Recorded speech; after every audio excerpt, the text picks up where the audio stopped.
Hi, I'm Dorinda Rowe, your host of Black Talk with Dorinda. I have here in studio with me Christopher Herring, Executive Director of the Alamo City Black Chamber. Welcome, Chris. Hey, thank you for having me. Well, really glad to have you back with us today in a different role than what you've been here with us before. Right. But today we're going to be talking about the Alamo City Black Chamber. Okay. And tell me, you've just started your role there as Executive Director. Right. About when? I started officially July 1st. Good, welcome. So it's really I'm glad to know that we have you there to represent African American businesses in San Antonio. Tell me a little bit about the history of the Alamo City Chamber, because it really does have a rich history in the city. The history is very rich. We are actually celebrating 75 years as an organization. We were conceived May 23rd of 1938, and our founder was Ureta Fairchild. African American woman. Absolutely, a strong African American woman. Yes. And she had 12 members. Angry men, no. No. There were actually 12 men. The first president of our organization was Thomas Holly, and he was a member of Phi Beta Sigma.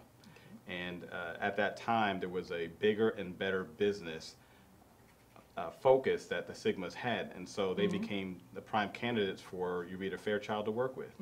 And that's how the organization got started. Now, bigger, better business, Right. was that like a theme that the That's Sigmas had yes, at that time? and it's still their theme. And Okay. so today I'm trying to bring them back into our fold, because I believe that we still need to have bigger and better business. Now, a lot of people don't realize that San Antonio has about 14 different chambers representing women, Asians, Yeah. LBGT, Mexican Americans, East Side, North Side, well, not East Side, but West Side, South Right. Side. But we also have two chambers representing the African American and Black people interest. in San Antonio. Right. So how did that, how is that going to work with the two of you? Do you have the same focus? What's the difference? Well, yes, we do have the same focus. The focus is to help to encourage and strengthen Black businesses in San Antonio.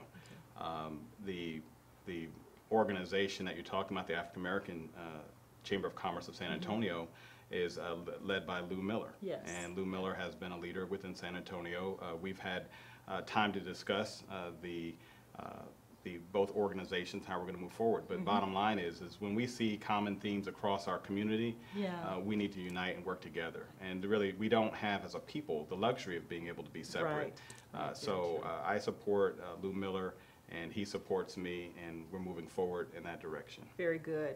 So tell me about some of the significant achievements or accomplishments that you are aware of that the Alamo City Chamber has been involved in its 75-year history. Very good. I mean, when we talk about the Alamo City Chamber's mission, and so many of us will say that this mission really has to focus on advancing Black-owned businesses.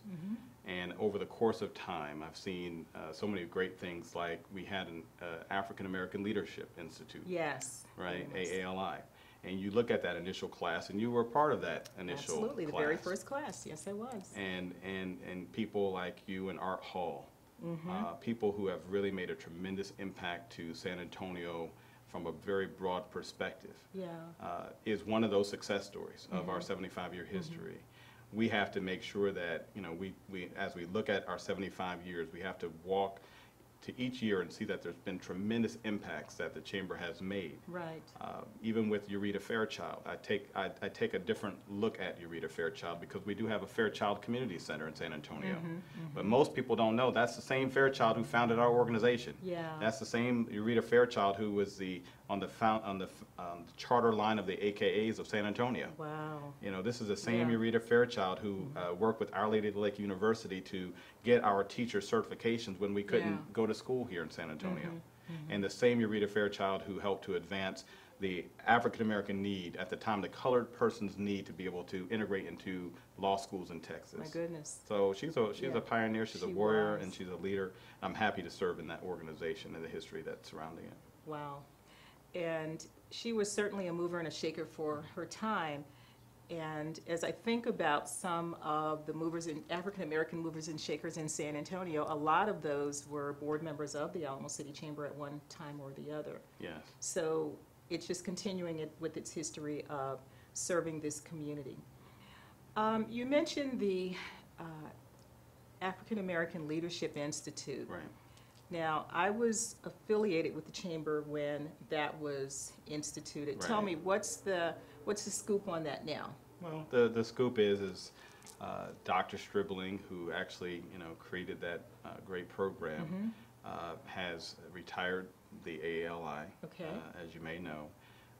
He believes that it's time for the AALI members, the alum, to serve as mentors. Yeah. And we need more mentors in our small business development. We need more small mentors to help our businesses grow. You know, the surprising thing about the need for an ALI, which has actually emerged for us as being the new EPIC program. EPIC stands for what? It's an entrepreneurial program that Okay.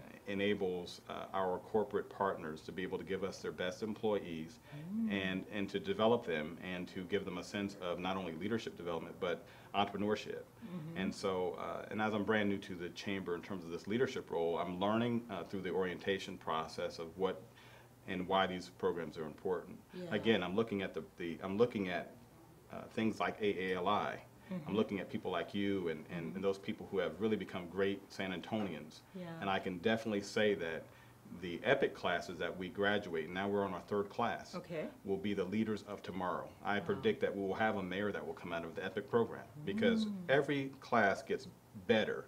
And that is really the role of having our corporate partners like Yeah. CPS, HEB, the Spurs organization to support these type of programs because they're investing in us. Yeah.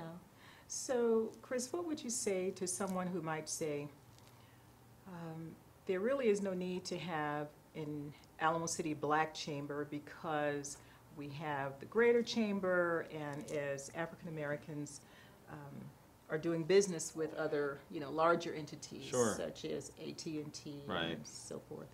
I would basically say to them that you really aren't in touch with where black-owned businesses are.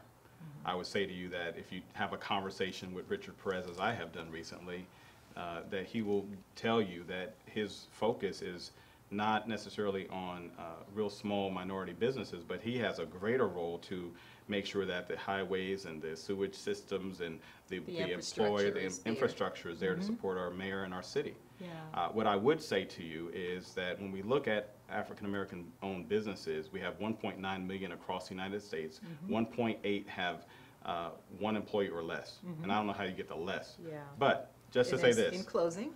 Yeah, just to say this, is that we have a need, unlike never before in our history, that we have to support our own businesses and encourage the joint venturing acquisitions and helping other businesses to see us as being relevant and able. Thank you. Well, there you have it. Chris Herring with the Alamo City Black Chamber. Thank you for joining us. I thank you for having me.